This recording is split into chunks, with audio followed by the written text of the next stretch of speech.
Hello, everyone. It's Friday morning. Congratulations. Yes. And welcome to everyone online as well for joining us here at the LCEDN Annual Conference on our last day. Today we're going to be talking about under the grid. And yeah, everyone online, please feel free to ask questions, and we will present those to the wider audience and ask those at the end of all of the presentations. So before we actually get started and I hand over to the chair, I also have a really exciting announcement, which is... The royal wedding? No, the anticipation is killing you, no? Which is that the LCEDN is today launching its briefing paper series.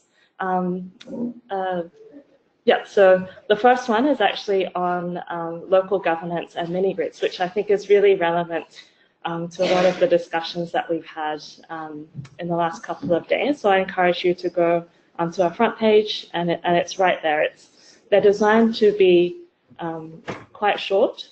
And the way that I can explain this to you as the editor is that what I want is for people to pick these up and go, aha, I've never thought about that before, in that way before. So it's not designed to be a summary of a comprehensive summary of topics or introductions to topics. It's more about getting a dialogue going on fresh ideas, and also a chance for different authors that may not have worked together before to look at their work in a new light. So if you're interested in writing for the series, please talk to me as well later today. So now I'd like to hand over to John Cook, who will be the chair for this session. Good morning, everyone, and as Long said, well done for getting up at this time in the morning, especially after the conference dinner last night. So under the grid, I have come across a variety of different understandings of this, but the LCEDN has started to think about under the grid because of this false dichotomy between off-grid and on-grid that people talk about, as if there were kind of either one way of being. You are either connected to the grid or you're not, and therefore you're a special case that needs special measures. But of course, life, as we all know, particularly in the global south, is a good deal richer and more complex than this. And so we started thinking about the ways in which, even though some communities are theoretically at least connected to the grid or have that possibility of access, that is really only the beginning of a different set of problems, and is not in any way the kind of end result as though they've somehow arrived at modernity and are somehow connected to the modern world. And as we all know, the grid itself is being sold very much as a kind of instrument of modernity for mass consumption of white consumer goods and so on and so forth, and local politicians like to try and use access to the grid as a bribe for votes. From our own experience, for working on solar nanogrid projects in Kenya, for instance, as we were doing our community rural energy project, which is a solar nanogrid, the grid arrived because the Kenyan presidency was rolling out the last mile program as quickly as it could in the build-up to the national presidential elections, oddly enough. But a lot of the people there were very reluctant to just take a grid connection. Apart from anything else, there was the cost. You had to pay for proper electrification of your house, proper wiring certification, and the cost was really quite substantial. The Kenyan president was lowering the costs rapidly to make sure there was as many people as possible connected. But even so, we had people in the village that we were building our project in who had, yes, a grid connection that they would occasionally use. They had a solar home system as well, and they were also using our distributed battery system from this solar-powered hub. So their under the grid set of solutions was to have 3 different electricity provision systems and other sources of energy as well, because they weren't going to stop using firewood and so on and so forth. So under the grid is not so much a grey area, more a kind of spectrum of different possibilities for electricity and energy access that need exploring, because, as I said, access to the grid is not the be-all and end-all, and in fact can just be the beginning of a different set of problems. So we're very lucky to have with us today a prestigious set of speakers, Marcela Tarazona from Oxford Policy Management, and Simon Trace, also from Oxford Policy Management, and Shonali Pachauri from the International Institute for Applied Systems Analysis in Austria. And of course Minnie, where are you? Oh, sorry, you're over there. Our very good friend Minnie, who works with Energy, and we've been lucky enough to have several workshops, including the most recent one in Kathmandu, and who are going to talk to this set of themes. So, without further ado, I'm going to hand over to Marcela, who's going to come up and speak first.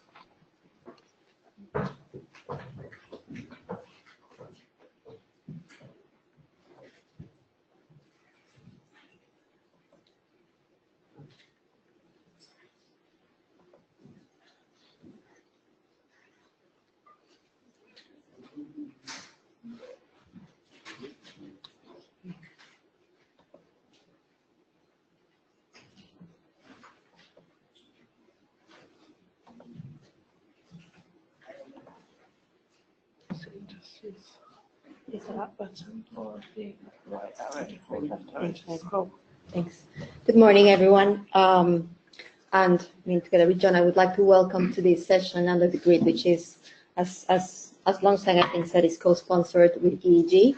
So I'm going to give you a little bit of an overview about EEG for those of you who don't know EEG.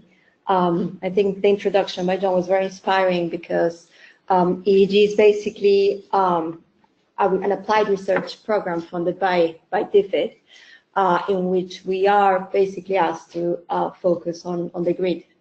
But we have been working on EEG for about 2 years, and every time we visit countries, we always get the demand from the government, like, so where are the links between the grid and the off-grid, and what happens under the grid?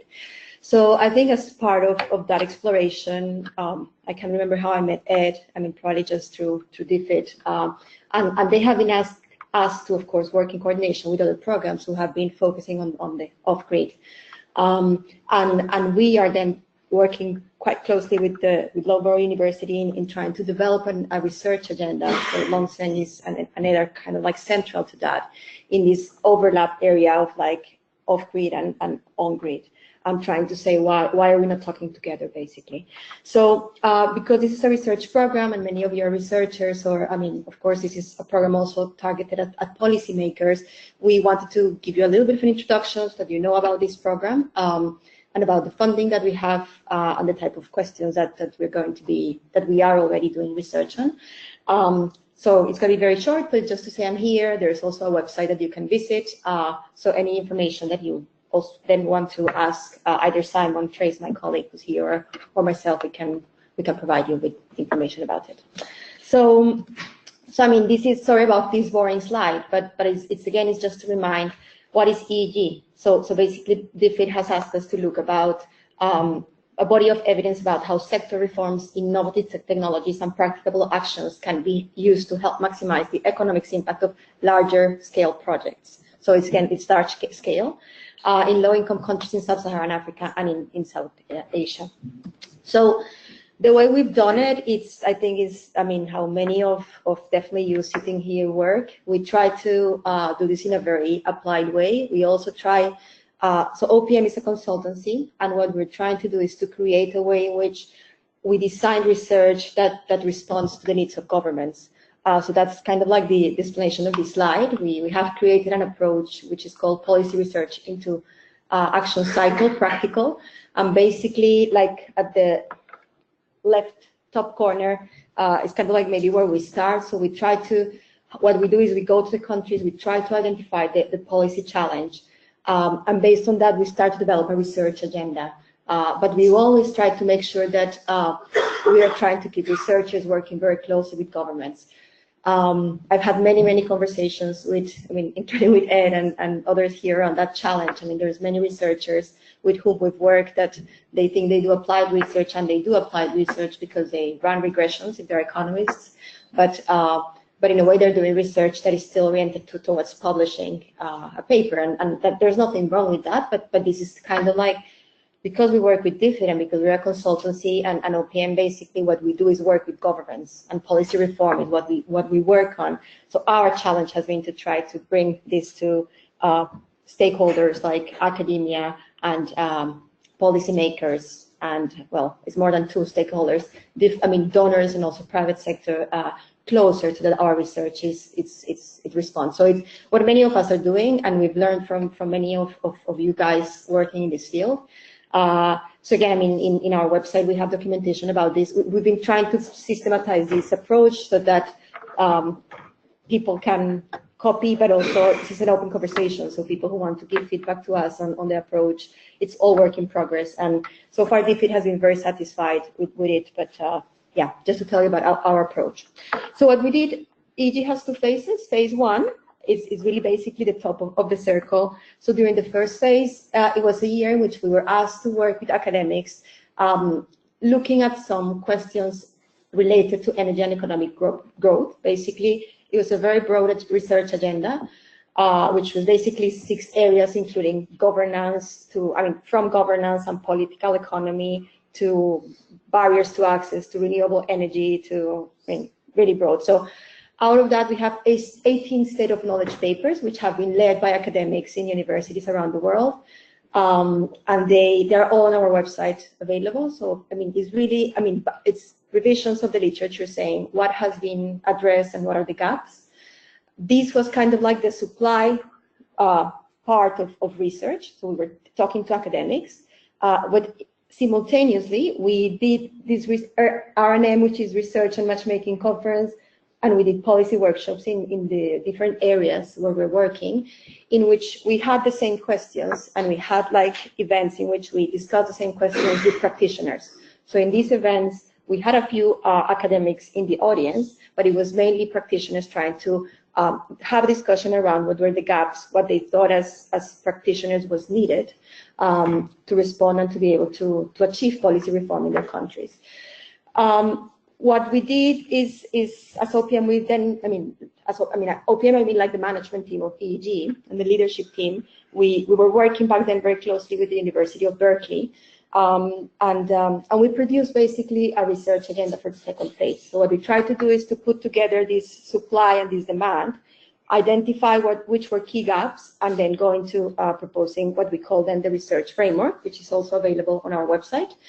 And we came up with these priority research areas. They're very comprehensive, but in a way, it shows you the areas in which we're running calls for proposals. If any of you is interested to looking at our calls and the research we're doing. So we have 4 areas: reliability, grid access, renewable energy, and productive and efficient use. And then we fund research, applied research, which is around decision support tools, technology, and policy. And we focus, of course, on poverty reduction, and we work of course, also in fragile and conflicted states. So that's a really quick snapshot. We have 2 types of funding, basically. So we're funding core projects and country programs. Core projects are basically projects that respond to general research questions in any of these fields, and there's of course concept notes going into detail around the questions, but basically these core projects are not specific to a country, or they can, but they don't necessarily have to be specific to a country. So it can be general questions from different disciplines, and then researchers or research institutes, think tanks are encouraged to apply to funding for open questions. And country programs is the other approach we have. This is it was partly decided with DFID because we want to make sure that we're also having some impact, and we're also going deep into what's happening in some of these countries. So we are also working in some country. We have some priority countries at the moment. We have we've been working, sorry, it's not here, but basically in Sierra Leone, and Simon has been leading our research agenda in Sierra Leone. So really, any question you want to ask, he's the best person to talk to about the case of Sierra Leone. And we are also now working on developing an agenda for research in Myanmar and in Ethiopia. There's a possibility there's going to be another country, Pakistan, is being discussed, or Nepal, another one in Asia, basically. In the coming years. And just, this is a snapshot of the countries that you see, like the example, everything is on our website, really. So at the moment, we're already funding 1 project. Jiska is not here, but she's part of the team. No, this is something we're working on with them on something else.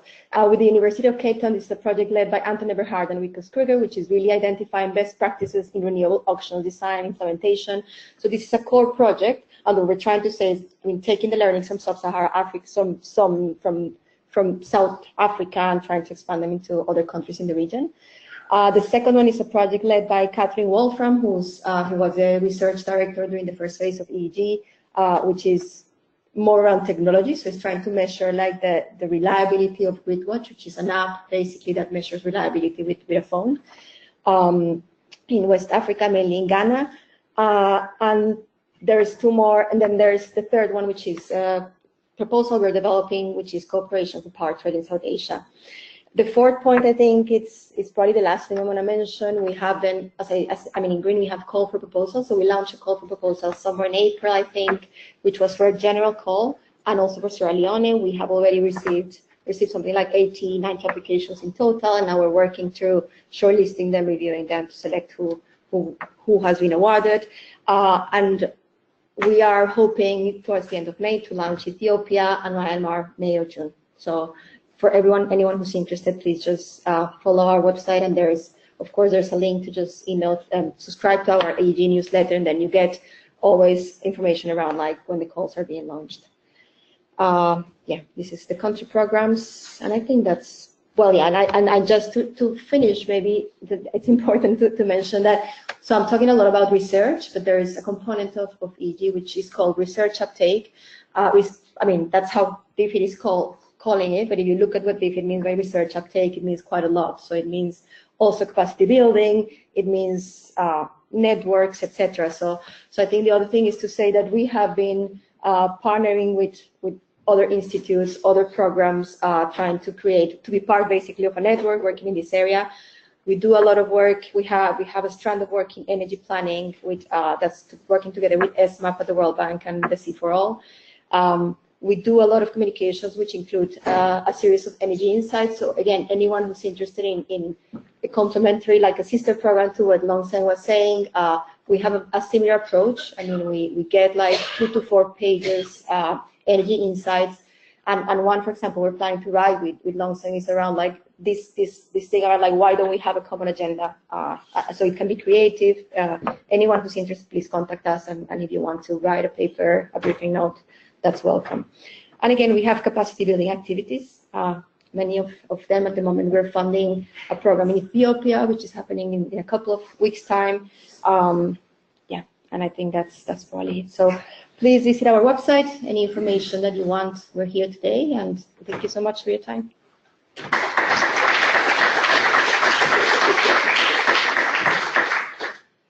Thanks very much, Marcela. That's really enlightening opening, and I'm just going to hand it straight over to Simon to carry on, I think.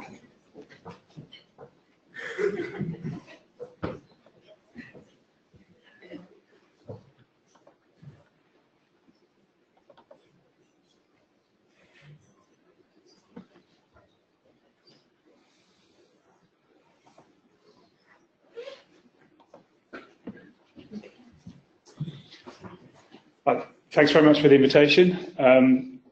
As the session today is around under the grid, what I want to talk about particularly is some challenges for urban populations and energy access, an area that's usually considered to be under grid access from the start. So I want to do this in 2 or 3 ways, but I do want to start off just quickly running through my definition of energy access, which is probably something you've already talked about this week, so my apologies if you covered this, but just to be clear, and I'm borrowing from my previous employer's practical action here quite a lot in terms of theory. So when we talk about energy access, I'm thinking about in terms of what's termed total access and energy as an enabler of development. So we are talking about energy access in the home, for cooking, for lighting, for space heating, for air conditioning, cooling, for communications, prolonging the life of food, for mechanizing difficult and laborious tasks, domestic tasks, and so on. And that's often what's commonly thought of as energy access. But I'm also thinking about energy access in terms of energy for productive use. Everything from actually the provision of electricity services in the first place as a livelihood, through to process heat for food processing, SMEs, cold stores, internet and communication services, and so on. And then thirdly, energy for community services, and again, everything from pumping water for community water supplies, through to the provision of electricity to run equipment in health posts, to provide lighting and communications equipment in education facilities, to security and street lighting. And so for me, this is, when we're talking about energy access, this is what we're talking about. We're talking about access to a total range of energy services. So given that, is there an issue in urban areas in terms of energy access? I want to look at a couple of things to argue the fact that there is. First, I'm going to start with the official statistics, if you like. So the global tracking framework from UNSC4All says that there's roughly about 15% of the world's population lacks access to electricity, and of that, about 13% is urban and 87% is rural. And the problem is principally in sub-Saharan Africa and South Asia. First thing to say about that 15% that's urban, that lacks access, is that figure varies tremendously across countries. So this is just a sort of selection of around a dozen countries in the world, urban access figures, and you can see they range from, the official figures range from something like 100% in Indonesia, Pakistan, down to something of the order of 30% urban. This is not total urban in Sierra Leone. One thing to say here is that when you start actually looking at the figures themselves, you can find quite variations for urban coverage figures in a particular country. So the 30% is for Sierra Leone is global tracking framework figure. Power Africa suggests about 11%. So what the number is in the first place is also highly challengeable and variable. Another thing to think about, I think that's interesting, is we think about urban access as being primarily grid-based. But in reality, in many of these countries, that's not the case. And this is taken from Sierra Leone. And I think the interesting thing to look at in terms of electricity provision in Sierra Leone is first of all, to say we're primarily here looking at urban. There's almost no rural electrification. It's very small. The rural population is electrified. So this represents principally urban provision. I think the first thing that's really interesting is that 50% of the generating capacity in Sierra Leone is self-provided. These are small gen sets, largely for businesses and better off households. 73% if you start folding in the self-generating capacity for the mining industry. So even within our urban populations, there's a common assumption that the urban populations are well served because they have access to the grid. Well, in many places, that serving is actually not coming from the grid in the first place. Second thing, then, though, is to start maybe to re-examine some of these official statistics and see what lies beneath. And I think the interesting thing here is that we're still largely looking at binary questions when we're talking about energy access. So the sort of data behind the global tracking framework at the moment, although there is an attempt to shift to a different way of counting at the moment, it is still primarily drawing from household surveys, national censuses, and the sorts of questions that are being asked here are, is the household connected to an electricity supply, or does the household have electricity? It's a yes, essentially a yes/no question. But if we think back to the presentation at the beginning here, what we're actually interested in is, do people have access to energy services, not are they connected to an electricity supply? And this is what the UN SE4All Global Tracking Framework, multi-tier framework, is trying to do, and many of you may already be familiar with this, but just to remind you, this approach to looking at access is really trying to create 5 tiers of access, ranging from 0, which is no electricity, through to 5, which is sort of full, almost 24-hour grid equivalent. And that those tiers are defined by 7 sort of attributes, ranging from capacity, duration, both daylight and nighttime duration, affordability, reliability, legality, health and safety, and quality. So this is a way of defining access that's on a sort of step or tiered basis. And those tiers sort of track across to really the sorts of, at least appliances, for example, or energy services that you might find available. So at tier 1, you're really talking about task lighting. You're just talking about lighting to do a particular task, even not general lighting. Tier 2, you're probably talking about multi-point lighting in households and being able to drive sort of fairly low voltage appliances. You can start looking at things like water pumping and rice cookers maybe when you get to tier 3. But you're getting to tier 5 at the moment before you can really start thinking about electric cooking. The interesting thing about applying this tier is what it actually shows then underpinning some of these sort of official statistics. So this is the breakdown of the official statistics for Kinshasa in terms of those people who are connected or not connected, those that have electricity and those that don't. So we're saying 10% of the population in Kinshasa doesn't have electricity, 90% does. If you use the global tracking framework, remember 0 is no electricity, 5 is kind of grid equivalent. You find that the bulk of the population is between 0 and 2. So a lot of people that have those connections are not getting electricity from them, or they're not getting enough hours a day, or it's not affordable enough, or it's not a legal connection to actually qualify as real access. So you start to get a very different picture. So that starts to suggest that 85% global coverage figure for urban might be questionable, or the 87% might be questionable. There may be that level of coverage is perhaps not what we expected. Layered on top of that is the challenge of informality, and that's the sort of second area I wanted to look at today. So, yes, globally, the sort of proportion of people that live in proportion of total urban population that lives in informal settlements is dropping, although in absolute terms it's still rising. And we're still left with something like 55% of the urban population in sub-Saharan Africa and 30% in South Asia living in informal conditions. And that has a particular impact on access to energy services.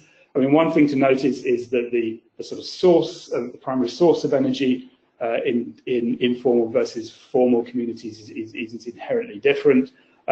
These are quite out-of-date figures from Peru, but I think there's a sort of general principle. You know, you see much more use of LPG, clean cooking, electricity, much less use of kerosene, coal, firewood in formal settlements than informal. So the source of energy is clearly different. But particular challenges, one is the whole issue about tenure. The lack of tenure in informal settlements often means that people are missing the paperwork that's necessary to be able to apply for a utility connection in the first place, and utilities can't formally bill, so that's often a barrier. Within countries where there is a limited generating capacity and prioritization having to be made, the sort of expectations around the low consumption levels that will actually occur in informal settlements often means that they're prioritized low by utilities for connections in the first place. The high upfront costs of connections to the grid is often a major barrier to connection that's cited by people. And then lack of trust between communities and utilities. And this is, particularly an issue in informal areas like Kibera, in Kenya, where utility staff fear to actually go into settlements because of issues around illegal connections and perhaps local syndicates that are making money out of making illegal connections in the first place. Yeah, just said that. And then I guess the tendency for most of the sort of common subsidy approaches to trying to support poor people in terms of getting access being regressive. The sort of increasing block tariff approach, which is one of the most common, where maybe the first 50 to 70 kilowatt hours per month is highly subsidized. Firstly and foremostly, you need a connection to avail yourselves of that subsidy. And if all of these other figures, all of these other sort of factors are actually preventing connections in the first place, then the benefit of that subsidy primarily goes to those that are better off and can afford the connections in the first place. On the cooking side, generally electricity is far too expensive to cook for most sort of marginalised communities. It's the heaviest household demand by far. And then LPG, which is often sort of pushed as one of the alternatives, You can still have tenure issues with that in terms of trying to register formally for cylinders, for rental of cylinders. Again, you've got sort of access issues in terms of deposits, and in some places safety restrictions on sales. So in countries like Thailand, there are sort of official requirements that shops stocking gas have to be a certain number of meters away from any residential area, and in sort of small, densely populated informal settlements, that might be quite difficult. As a result, you still have large numbers of people cooking on solid fuels in urban areas, and you have, in order to avoid the high cost of connection, you have sort of various strategies which are used, one of which is meter sharing, which apart from being highly dangerous, means that the potential benefits of things like increased block tariffs or variable rate tariffs are lost. Poor people don't, if you're raising the consumption through a meter, you lose the benefit of subsidies that are aimed at low volume users, or you get lots of unofficial connections, which means revenue loss to the utility, as well as again, issues of not getting access to subsidy for those who are using it. So just to finish, what are some of the potential policy responses to this? Well, on land tenure issues, you know, the general, where things have been successful, it's been attempts to provide some sort of layer of registration to take up, which may not be a land tenure issue itself, but gives enough assurance for the utilities to make the connections. In Thailand, that's been the issuing of sort of quasi-registration numbers, or in other places, it's been sort of certificates of non-eviction and those sorts of approaches. Trust, again, tends to be utilities trying to work through local NGOs and CBOs who already have relationships to maybe legalise connections, maybe help with registration for socialised tariffs and the like. Although from the utility point of view, prepaid meters is also part of that trust building. And then in terms of costs, you're focusing more on the cost of connection rather than trying to subsidise consumption is often more helpful, and there are various ways in which that is done, including in embedding the cost of internal wiring and the original connection and the meter, for example, in the utility bill and pay back over 10 years. That's an example from Mali. There are some, yeah, I'm short of time, so I won't go through all these examples. On the cooking side, yeah, there are ways to reduce costs. You've seen carbon credits used on LPG stoves in Sudan, for example, supply of gas in smaller cylinders and smaller top-ups to make them more affordability.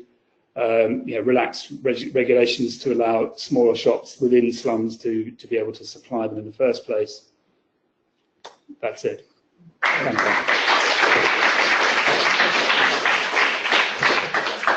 So thanks very much indeed, Simon. That was really, really good, and I think you made a really important set of points there that speak right to the heart of this idea of under the grid, and the most important for me, which is the distinction between mere access to electricity and what Simon refers to as total energy access, i.e. appropriate energy or electricity access that actually fits into livelihood promotion.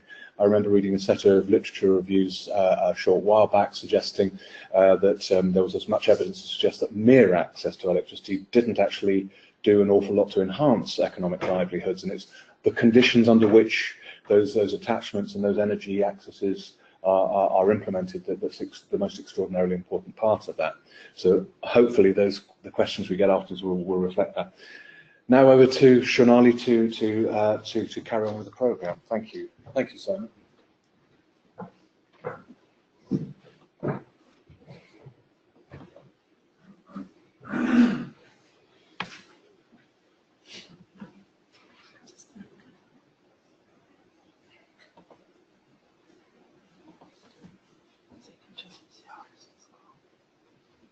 So good morning, everyone. I'm delighted to be here, and I want to thank the organizers and Long Seng for giving me this opportunity to come speak to you.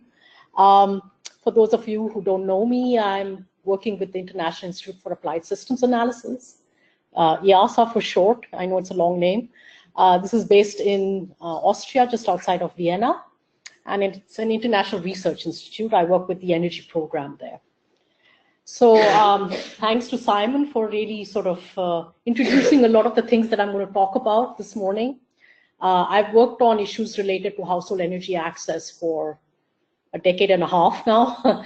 And recently we've been doing some work at also looking at measurement frameworks and indicators. We have a new paper out recently that critiques some of the multidimensional measurement frameworks, and I'll talk a little bit more about that here. So to begin with, I'll just say a little bit about definitions and measurements of electricity access. So as Simon already mentioned, traditionally there's been this binary measurement of access, yes, no questions. And of course, this gives you some indication of something, but whether we are really measuring access with those kinds of questions is something you want to explore a little more. And then I'll talk a little bit more about sort of these new multidimensional measures, the multi-tier framework that Simon already talked about, and critique these a little bit and then suggest some amendments, and then talk a little bit about implications for policy and science. So, I mean, of course, as has already been mentioned by Simon, you know, traditionally when we've talked about electricity access in homes, we've talked about access to the grid. And we've talked about power capacities. And of course, there's always been this kind of binary measurement of do people have a connection in the home or not? And what does that mean in terms of access? So, you know, you could take any binary indicator. Here it's power capacity per capita. And yes, it does give you an indication of regions of the world where there's undercapacity in a sense. And yeah, that gives you some indication of where, you know, you should be focusing. But, you know, the 1 billion plus number of people without access to electricity hides a lot, actually, more than it says. So, you know, one needs to think about that very carefully. I want to talk more about measurement and indicators and metrics also today, because we are in a very important year. This is the first year that the UN High-Level Political Forum will be undertaking its review of SDG 7. So that part of that review process is also looking at measurement frameworks, at indicators, at targets, and reviewing these and seeing how we could do better. So I think it's very timely in that sense. Now, I'll talk initially about work that I've done for India, because I've done most of my work on India. And this is how traditionally the electrified have been counted in India. So it's the total number of domestic connections from the electric utility, or the census asking questions of what are the primary source of lighting in a home, or estimates from surveys that sort of also ask households whether they have positive expenditures on electricity.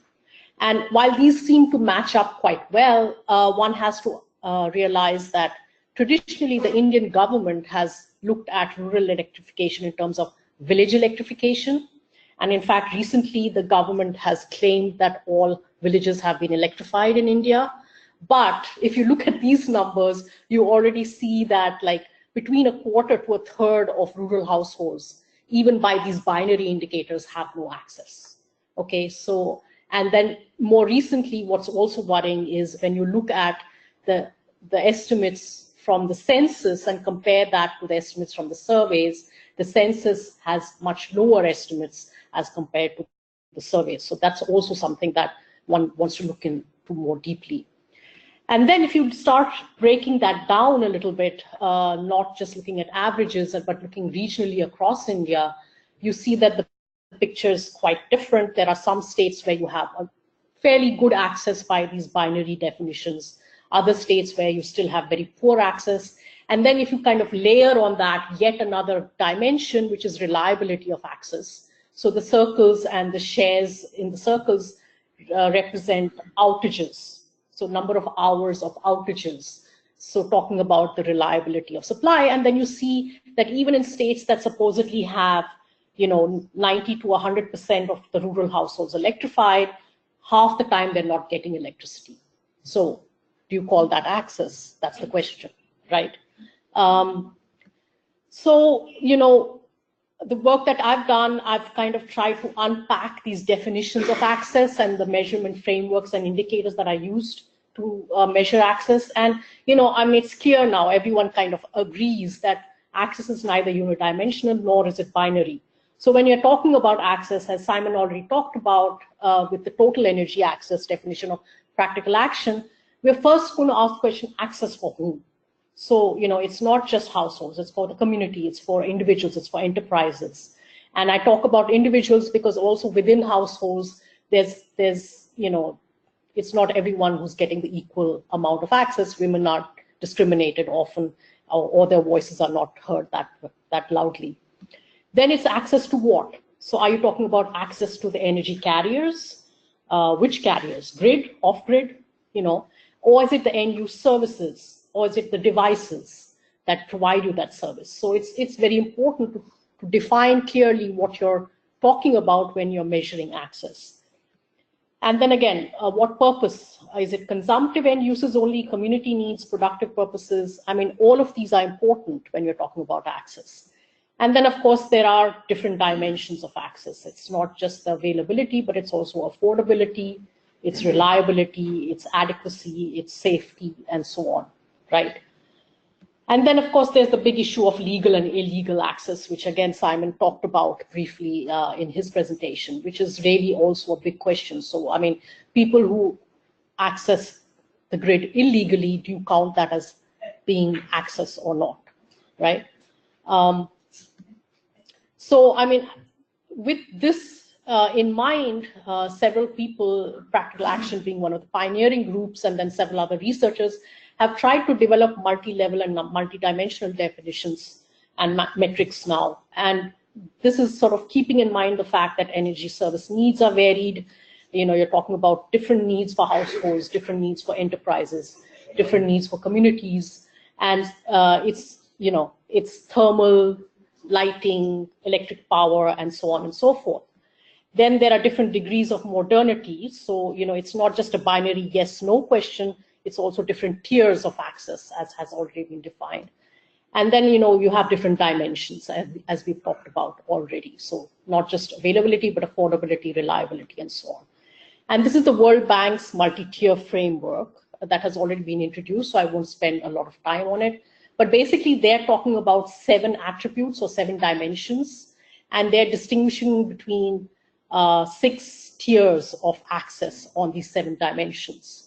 So, it's sort of going beyond the binary and the unidimensional. But there are issues with these existing metrics and measures and the global tracking framework. For one thing, they focus a lot on usage to capture access to services.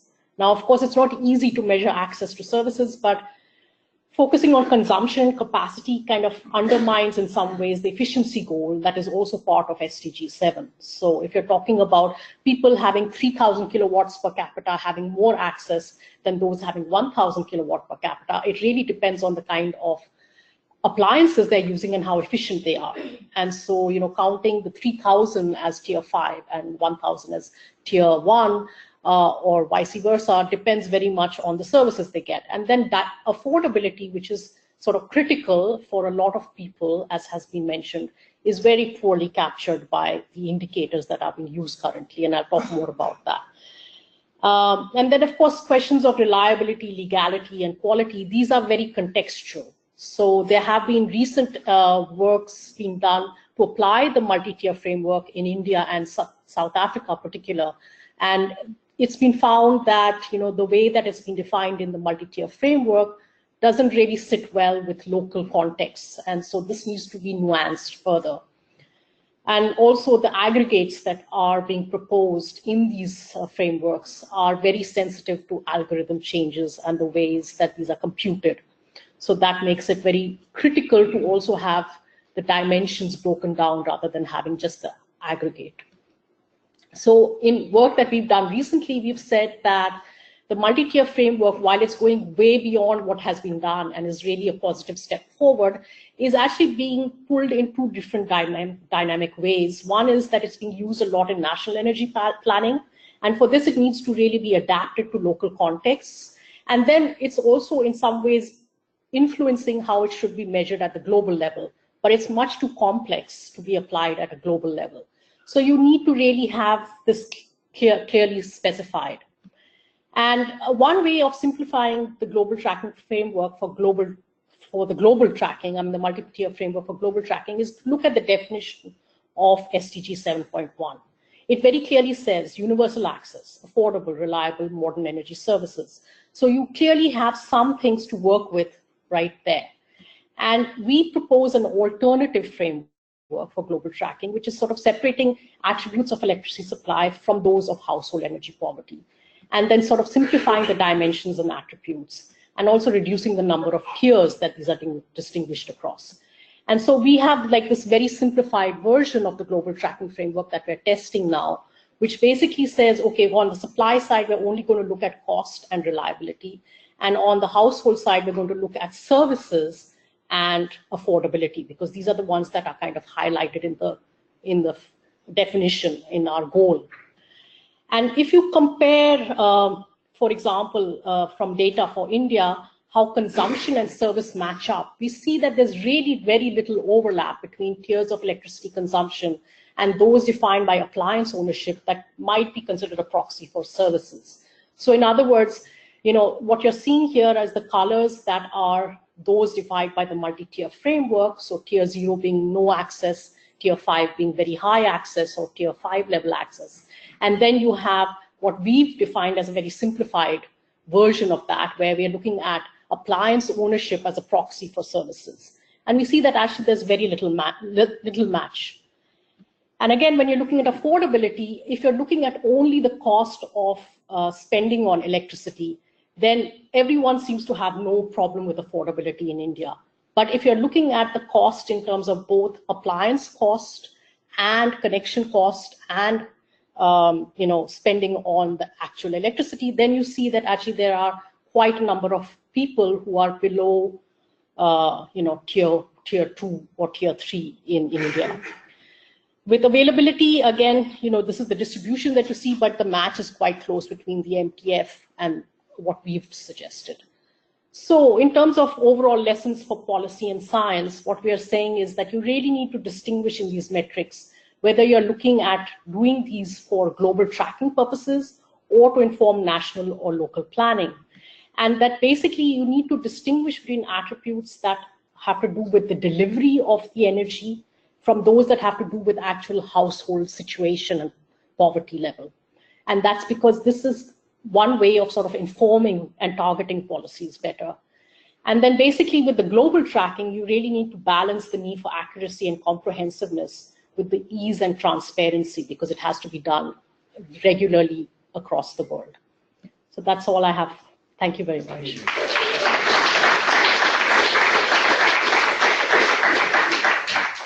That was really fascinating. Thank you very much, Shonali. And I think that speaks to another important point about this idea of under the grid, which is that inappropriate, unreliable, costly electricity supplied centrally can be actually another mechanism for increasing poverty and making people's situations worse, not something that is automatically going to bring about poverty alleviation or to enhance economic livelihoods and so forth. So it's an extraordinarily important set of points that Shonali is making about how you measure these things accurately and how you, which targets you pick, what are the social focuses of electricity supply rather than just mere distribution of electricity. And I hope hopefully the questions will reflect that as well.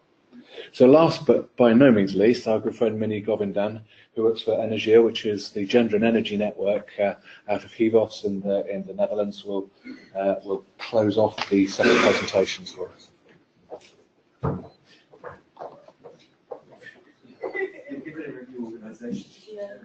Oh, sorry.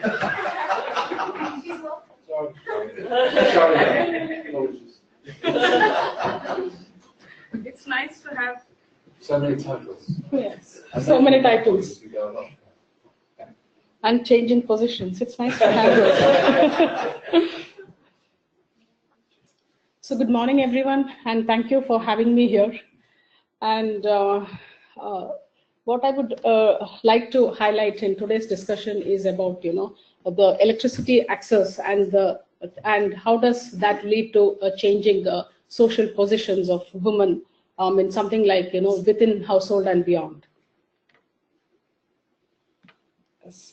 So the past 2 days also we have been having a lot of discussions about some of the positive benefits the electricity would bring into the community, to the households, and at various levels. But the few things which cross our minds are like, how does this transition, the energy transition, accompany social transitions, and what are the evidence we have to measure those social transitions, or at what level the social transitions takes place?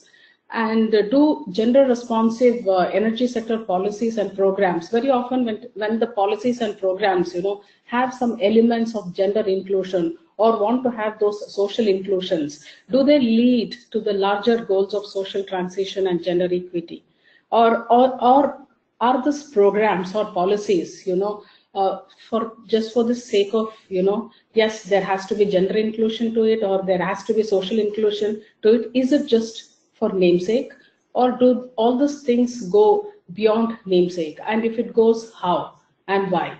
And what are those paths which would lead to social transition? These are some of the questions that's come to my mind, and I really don't think I have answers to all these questions, but I would like to quote few examples, and I'm sure Ben knows some of them. And these examples, and try to see how do we pitch this debate of energy transitions leading to social transition. And as we have seen, while it has been much more easier to measure changes in income levels, or changes in economic positions, or even to look at changes in educational levels or health status, it's been relatively difficult to measure changes in social positions of women. And this measurement is also to do a lot to do with the various methodological approaches we have to capture changes in social transition, because this is something which is very dynamic and it's non-linear, that the measurements or to capture those details becomes more easier. So let me look at some of the evidences to see how or what do we call as social transition. And I would like to quote some examples from India and some of the policies that's been adopted by the government and this programs or this approaches come under the larger umbrella of women empowerment. And the Maharashtra is a state in India, and the Maharashtra State Electricity Distribution Company, which is commonly called as Mahavitran, has a policy of reserving 33% of their jobs for women, where the women are appointed as electricity support staff, where they are called as Mahila Vidyut Sahayak.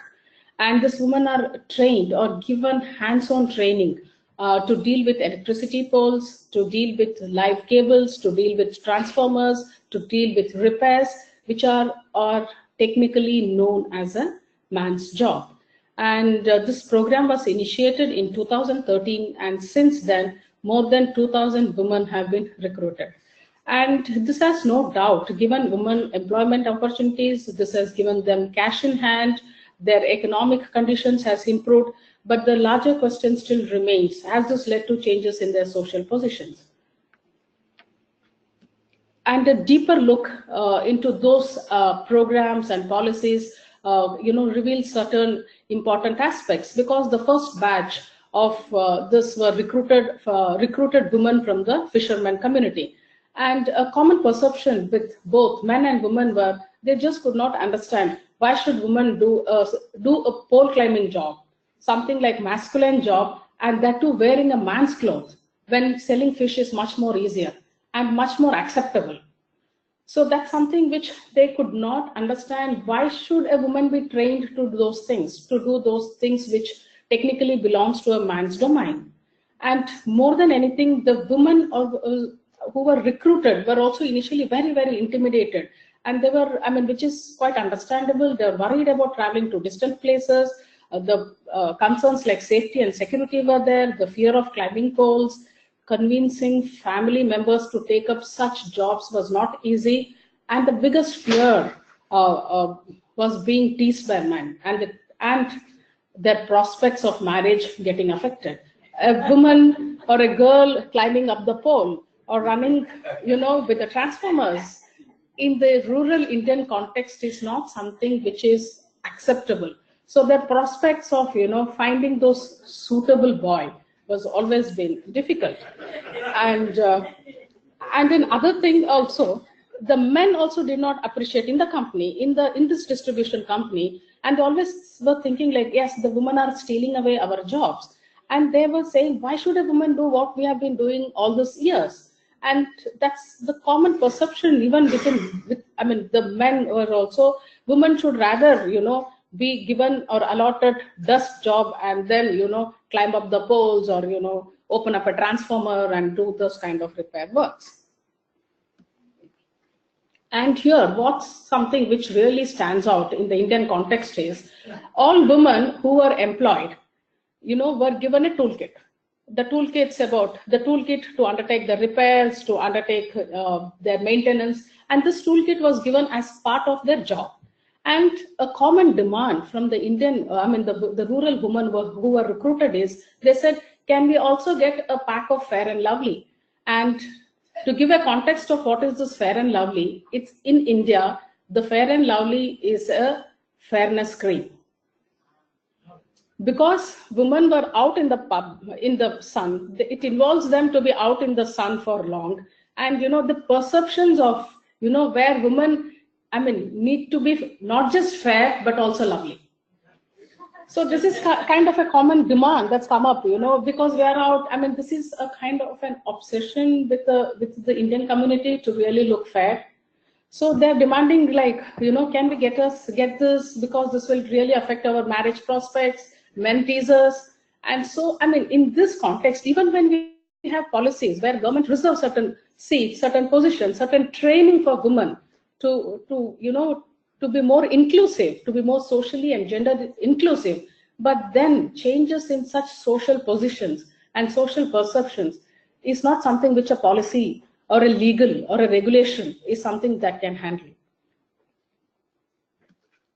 And there's also another example I would like to quote here is, it's from the Madhya Pradesh, Madhya Pradesh is also another state in India.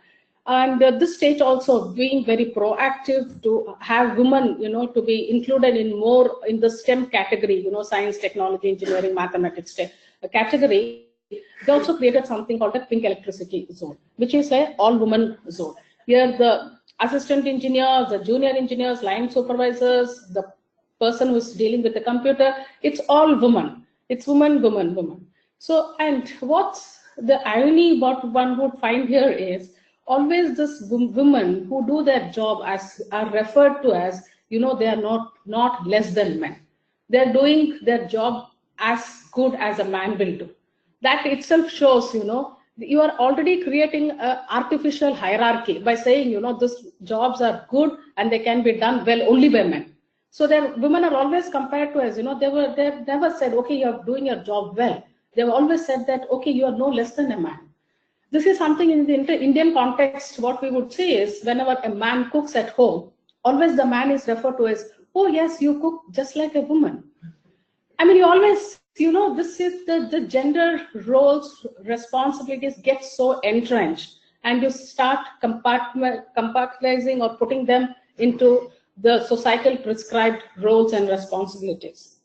And talking about our own research, which we had carried out in the state of Chhattisgarh, even here, so these examples were from the grid, because the session was technically under the grid, and one or two examples from off-grid, because it's very often believed that, you know, off-grid is more decentralized, it gives more scope for community involvement, it's something which would have buy-in of everyone. So when we took a deeper look into even those examples, even when electrification program is provided, and where the government technically creates scope for women to be employed, you know, this is our own experience when we have gone to the field, talked to the women, interacted with them, and they have said that, you know, the jobs like meter reading, you know, technically, which is called a lineman, is not something which is socially and culturally acceptable. And even women who were technically qualified, who had engineering degrees, who had electrical engineering degrees, mechanical engineering degrees, those women also preferred to take up desk jobs.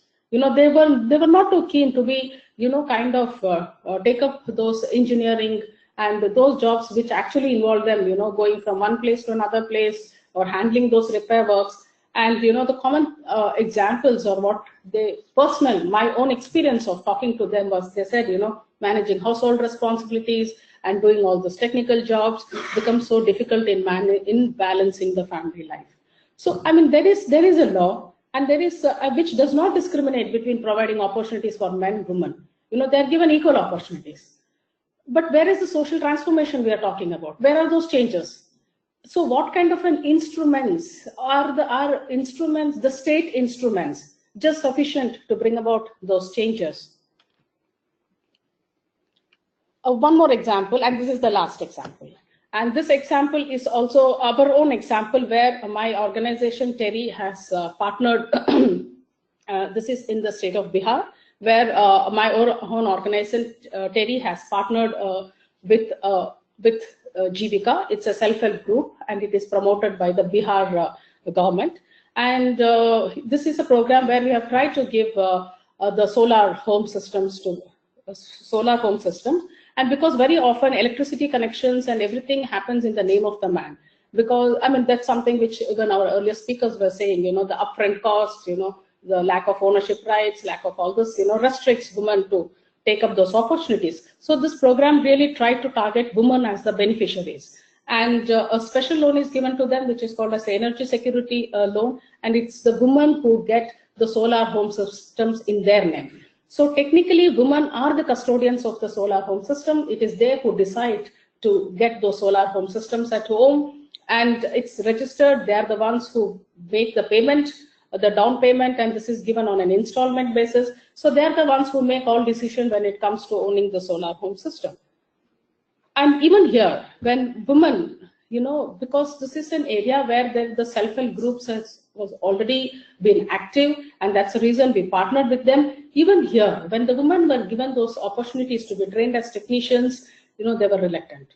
They said this is not something would be appreciated back home, and they were saying it's fine to have our electricity systems in our own name, but it's definitely not acceptable to take up or be engaged in those areas.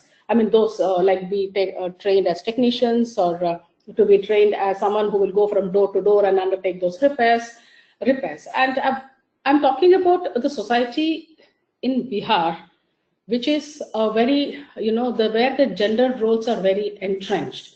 And it's a role where, we see the poor participation of women in panchayat meetings, and, the decision-making power of the woman is just restricted, within the kitchen or to manage small household activities. And the major decisions in the community are still taken by the households. And it's a society where women still address their husbands as Malik, which literally means they are the owner. And it's a society where the arrival of a male child is so much celebrated, whereas people are very silent when a girl child is born in their homes. And the very protective behavior of the parents within the households also kind to tell us, where they undervalue girls' capacity. Girls' capacity, even if they want to be kind of engaged in those technical jobs. So when in working in such other, socio-cultural context, on one hand you have some places where those contexts are more rigid, and changes in such takes much longer time than the changes which can be brought about through policies, through programs, or legal or legislation. So, as they say, I mean, drops of ocean makes the mighty ocean. It does not mean to say that we should not have those proactive policies or proactive approaches or those kinds of legal and legal instruments. But then what I would like to highlight here is it takes much more than policies to bring about those changes in social positions. And the transformation in gender relations take more time, and it will hinge on more inputs from various other sectors as well. Yes. Thank you. Well, that's another fascinating set of points that adds more depth to Simon's initial idea about total energy access. We cannot treat energy access as a merely technical supposition. energy needs, wants and aspirations are gendered, and they are heavily enculturated. And so it may not be that one set of policies can bring about immediate change. It would be really rather silly to expect that they will, but that cultural and gendered change can take place over time with the correct kind of responsive policies and considerable effort over time. But if you simply treat electricity access as a technical problem, you're as likely to make these problems worse as you are to actually make anything better in terms of improving people's livelihood and their economic situation. So we've now fantastically got 20 minutes before the break, so I want to start some questions and answers if I can, and I'm wondering, do we have anyone online? Because you know we're broadcasting this live on the internet. Okay, there you go. Well, that was green, so that's probably.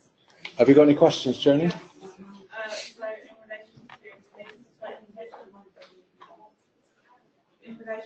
Minnie.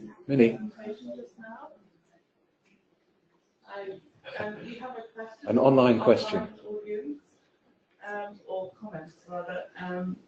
Are there any examples of successful business models that lead to sustainable long-term impact? And we have a comment as well about safety and security of energy delivery is also important along with energy access. That's from one of our online. So a successful business example, Minnie. Do you have anything?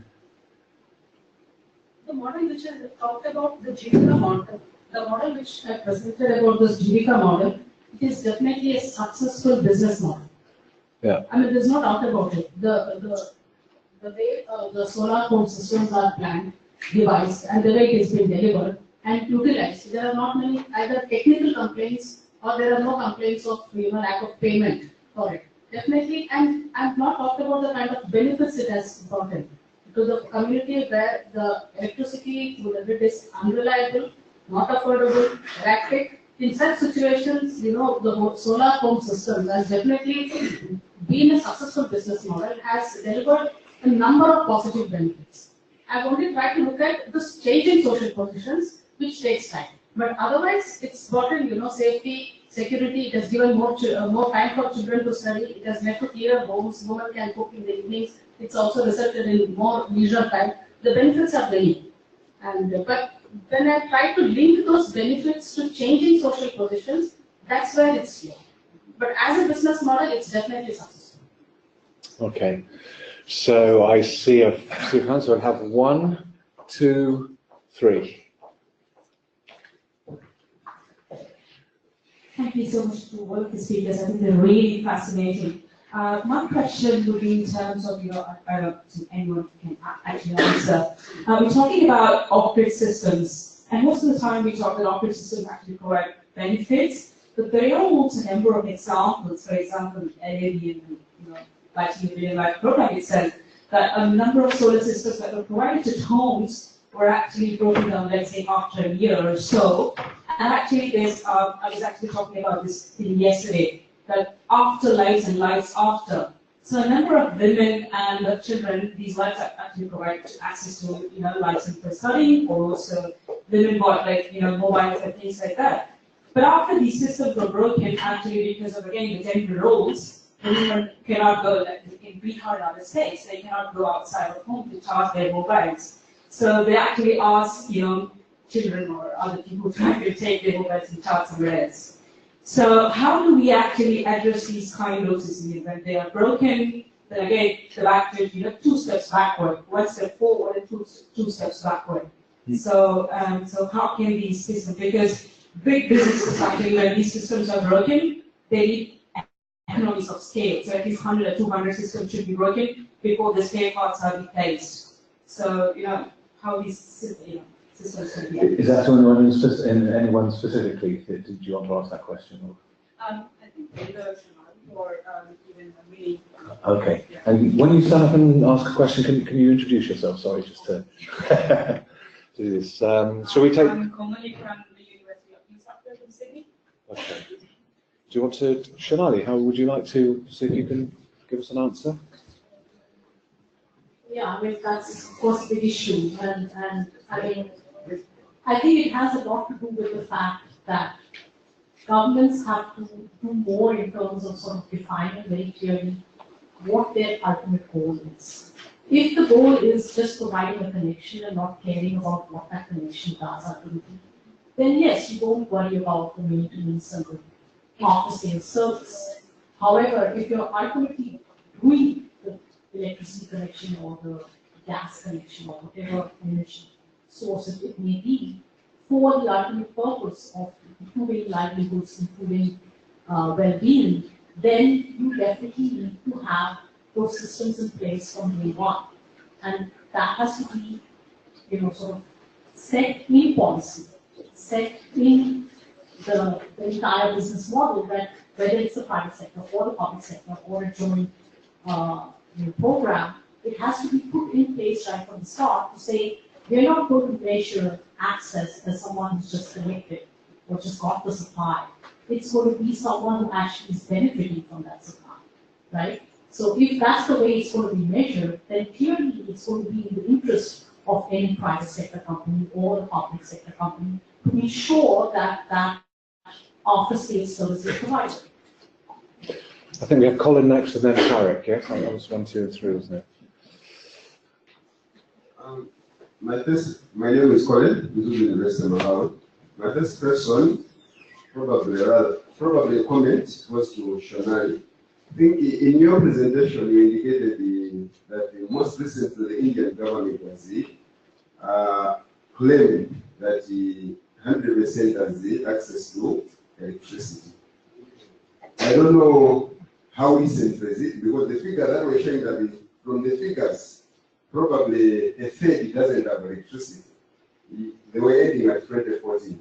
So it means there's been 4 years here. So we have to be clear, because if it is recent, something else can happen within the 4 years. And then secondly, I think the governments do claim that there is access to electricity. It is encouraging, we have to praise them. And the only thing as academicians that we have to do, or as researchers, is just to disaggregate to say how many have got access by the grid and how many have got access to by off-grid. Because I've seen in most discussions, people have confused the access to electricity with the access to grid electricity. In most of the cases, people only count the electricity as grid electricity. But yet there are so many there in the rural areas who have got access to electricity, only that it is not the grid electricity. So with that spirit, maybe, I see that there are a number of us who are in Colin, is there a question there somewhere? So that's the comment. And then secondly, to Shonali, I asked the question. To me, the issue of people or women, not I think the issue of encouraging women to go into engineering jobs, bringing other problems. I think we have to realize that the social transformation happens automatically. I support very much any interest of promoting women to go into any other jobs. But if you go to other countries where it happens automatically. For example, if you go into the UK, if you go into the documentaries, it happened because most of their men went to wars. So as a result, the women who stayed, they started taking over some jobs. Nobody else was this. It was because the situation changed with that. Now, when people were coming back from the war, they wouldn't do anything about it. So maybe there could be another, but I think these are some of the things that I've said. Sometimes when you're bringing in solutions, we also import social problems to create social problems in our country. So when you're bringing in solutions, let us make sure that we don't import social problems. Thank you. Thank you, Colin. Shonali first, I think, and then Minnie. That's 2 questions there. So the government's claim, just to be very clear, is that all villages in India have been electrified. Now, the government's definition of a village being electrified is that 10% of households in that village should be electrified, right? So yes, the government's claim that all villages in India have been electrified may be true. I'm not disputing that at all. It's a correct claim, probably. However, that does not mean all households in India are electrified. And that's the distinction I try to make, is that it's not just enough that you say electrified all villages. That's the first step, that's a great step, and that should be applauded, no doubt. But if you want to really provide the benefits of electricity services to everyone, leave nobody behind, then you have to provide the access to all households, to all individuals, to all communities. Excellent. Really? I think it was more of a comment than actually talking about how migration, when you migrate out, nobody will take up more higher responsibility. But I would say India as a country has witnessed some of the highest migration, not just people migrating from the rural areas to urban areas, but also people migrating out of India. You would find the largest population of India probably in UK, or probably in US, or probably in many other countries, in Austria or many other countries. It's always been there, people from India migrate to other countries, or from people from urban to rural, or even from rural to the urban, that migration in terms of better opportunities.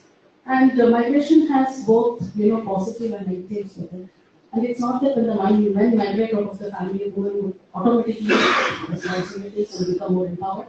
It will also increase their responsibilities. It will also increase their urging.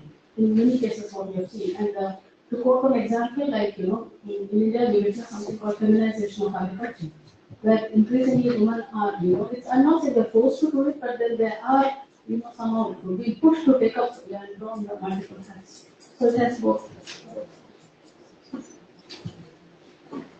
Thank you. My name is Tarek Kelson from Antes. I've got a question for Shonali. This issue about the reliability of electricity access is really interesting. We've just come back from some field visits to a mini grid in Myanmar, 30 kilowatt system.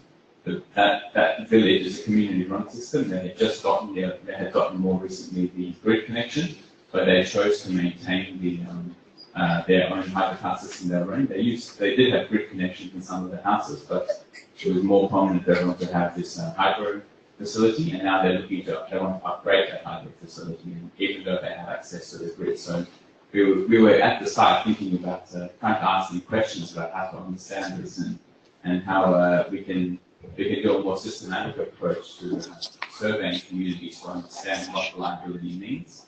And I'm just wondering, in terms of the multi-tier framework that you mentioned, which you said is being pulled in two directions, is there efforts to take it into the direction of say community surveys so that you can understand what each of those 7 things mean and frame kind of survey issues and questions around understanding or unpacking those? Because that would be very useful for us in the near future.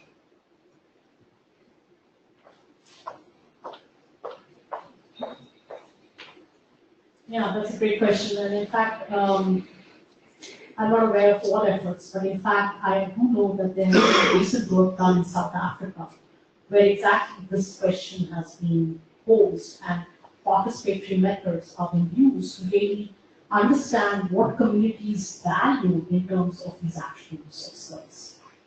So is reliability important to them? And of course, this is very contextually dependent, because if you're in an area where your grid supply is very reliable, then you're not going to value reliability, which is taken for granted. Or in other places where you don't have reliable grid supply, then yes, you're going to value that reliability very highly, and then you might want to supplement with off-grid sources or other backup services and so on.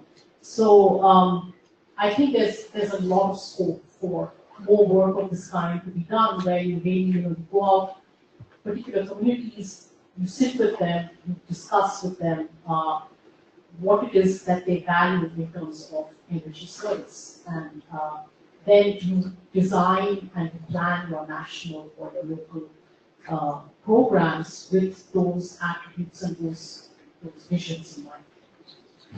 We're going to take a couple more online questions, and then we'll go number one. Anyone else? 2. Okay, so a couple of online questions, and number 1, number 2. Yes. So someone is asking another question to Lily. So in relation to the business models initial question, they'd like to know, how do we measure success in these cases? Do we have a case study post-implementation that could be shared?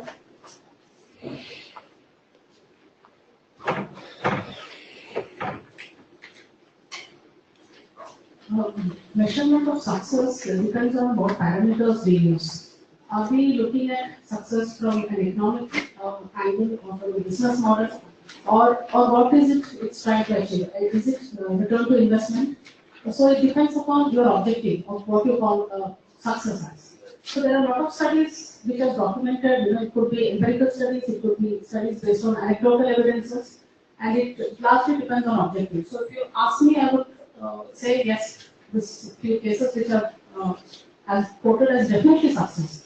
Because if you really look into the number of employment, even the Mahavitra, the first example which I quoted in the state of Maharashtra, it has definitely given employment opportunities to around 2,000 women. And then there were electors from the families to the society initially, but of course it has given women that, where they, the first step of making them, step outside their comfort domain, step out of their homes, and then it has given them employment. So definitely those programs can be termed as not just successful but quite successful. So it depends on from which lens or from which angle we would like to measure success. Good point. And one more question from online, Journey, can we do? No, it's the same one twice. Okay, so we've got number one up here and then Simon down there. So my name is Marcela from Stockholm. Mine is more comment based on the question that she asked on the lifetime of the plug-and-play or what we call solar systems. I wanted to mention that I've noticed there's been no mention of standards the entire time of the year. And that is no mention of what? Standards. Standards. Yeah. Right. And that's a question on standards. And standards actually are the ones which tell you the length of time which system will stay. And number two, when on the social side is when you start asking the question of how does the length of time that those systems will stay actually impact the families. And that's been something that I've noticed that most of the conversations around here have been going very close to standards, but not really mentioning standards, and they are very core components of the energy industry right now. Sure. Yeah. Simon wants to respond to that. Anna? Simon, here. Just that's a really important point, and I think there are real issues in the solar industry around international standards. There's been a lot of work done around Lighting Africa and other international institutions to try to embed a sort of minimum set of standards for solar products. So there's a real problem, particularly in East Africa, where you've got flooding demand by cheap Chinese goods that don't measure up, and then you have this additional problem of early failure and spoiling the markets and sort of loss of faith in solar products in the first place. And I do think there's an interesting tension also between having the most modern and most efficient appliances and those that are most easily maintained and operated. Yes. And coming back to sort of Minnie's area, I think there are a number of other initiatives involving women as solar technicians. Bedford College is famous for its solar mammoth program, I think it is, which is across a number of African programs and countries as well. I was looking at solar systems in Sierra Leone a couple of years ago that were operated and maintained by women, mostly grandmothers, trained under the Bedford College system in India. And these were systems where these people are trained to actually be able to build systems up from the circuit boards upwards, so they can actually do completely systems. And these systems were working in place for 9 to 10 years without any problem. The families paying a monthly fee. And so the debate in Sierra Leone was whether this was actually a good thing, because the equipment wasn't particularly efficient, it wasn't particularly new, and you provide better equipment, you provide higher rates of lumens, for example, for the same battery, cheaper on the global market. But the question in my mind was, will they still be working for 9 years? There's always a trade-off to be made, and also if recycling, repairs and maintenance can provide livelihoods and jobs for other people, then maybe you don't want to have your standards too high in the first place. I mean, I'm just throwing that out there. Simon's the next person. Hi, mine is pushback against Simon Trace. The session has been fantastic, and I don't want to detract from that, but in the middle of your presentation, you threw in an unevidenced myth that electricity is too expensive for cooking. In Kenya, it's 20 cents per unit. A family of 5, 2 hot meals and a reheat can cook 2 kilowatt hours. If you multiply that by 30 days, that's $12 a month. $12 a month is less than 1 cylinder of gas, which would also cook a similar sort of meals. It's also a lot less than the charcoal people pay in Nairobi. The reason people don't use electricity for cooking is not affordability, although there is a myth of affordability that's encouraged by the government, because the peak loading, up until recently, Kenya has not had enough electricity to cope with any peak loading, and if they encourage cooking, they grow the grid. But also locally, you showed some fantastic pictures of wiring. All that wiring would burn out if you tried to pull a Chinese 1 kilowatt cooker directly from it. So I want to do a sales pitch for the cooking session this afternoon. John Leary will show how you can get that 2 kilowatt hours per day down to 1 kilowatt hour per day, and then it becomes mega affordable. Thank you. You know, as soon as Simon said that earlier on, I knew I wouldn't go. So I saw one. Chris, I did see Chris first. So I have 1 and 2. Sorry. Oh, okay, right, yeah, let's have a response. So $12 is 1,200 Kenya shillings, which is half the electricity bill for the month. That's correct. And gas cylinder 13 kgs is about 3,000 shillings, and it lasts me for 3 months. Only 4 months. 3 months? Yeah. Yes. How many people in your house? Ranges from 85. Okay. I'm going to take. I think that's a debate to be had elsewhere outside. So I'm going to take one last question off Chris, and then we have a PhD presentation, and then we will close the session. Chris. Just a very quick comment on international standards. I'm on a couple of relevant committees for this in the IC. Can you introduce yourself, Chris? Sorry. Introduce yourself. Oh, sorry. First of all, I'm from Cambridge. I've been responding to pleas from people from the developing world for less safe standards. And you can imagine the kind of reception this gets in the IEC. But the truth is, IEC standards, they cater for every possible obscure, dangerous situation. And the result is that they're largely ignored because they're unaffordable. Okay.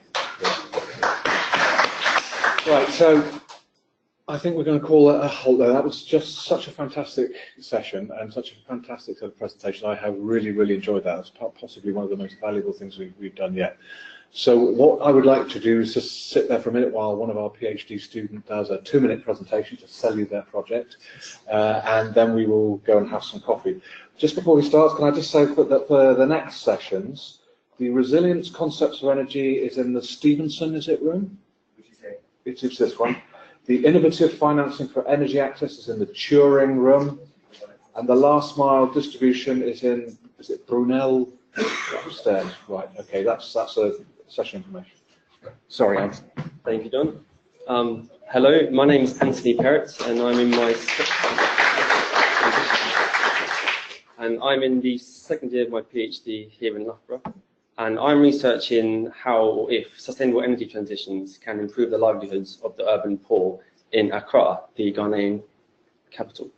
The 2 main transitions I'm looking at are charcoal and wood into a range of clean and more sustainable cook stoves and fuels. I'm sorry, Simon, but electricity solar powered ones is not one of them I could find. And on the electricity access side, transitions into solar powered appliances, particularly lamps, but also small scale solar home systems.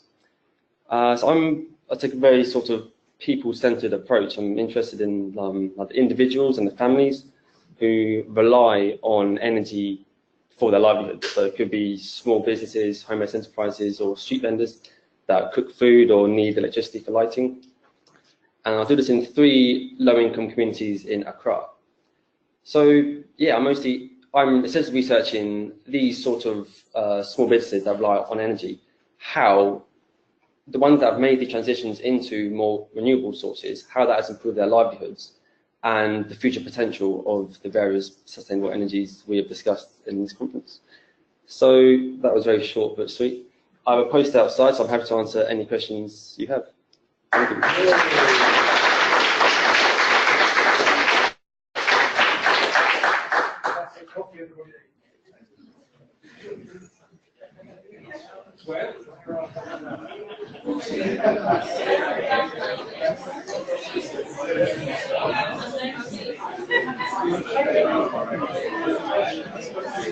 That's really good. Enjoyed that. Hello. Hi.